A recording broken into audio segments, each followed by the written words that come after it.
তুমি না তওবা করেছিলে? তুমি না শুধুমাত্র আল্লাহর জন্য সবকিছু ছেড়ে দিয়েছিলে? বুঝতে পেরেছিলে কোথায় তোমার আসল ঠিকানা? ভুলে গেছো? আবার কোন পাপ তোমায় গ্রাস করে নিল? তুমি তো সেই যে নিজের পাপের প্রতি অনুতপ্ত হয়ে সিজদায় পড়ে অঝরে কেঁদেছিলে। তাহলে আবার কেন দুনিয়ার ধোকায় পড়ে গেলে? কেন ভুলে গেলে কোথায় তোমার আসল গন্তব্য? তুমি কি হার মেনে নিয়েছো নফসের কাছে? তুমি এত দুর্বল, ভুলে গেছো তুমি কার বান্দা? কে তোমার রব?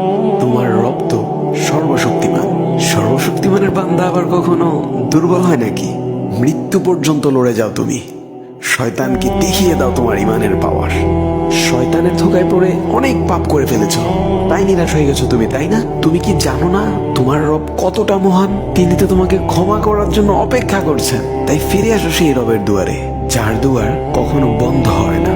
ভিডিওটি ভালো লাগলে একটি শেয়ার করে দিবেন, হয়তোবা আপনার একটি শেয়ারও কারো হেদায়েতের উসিলা বনে যাবে।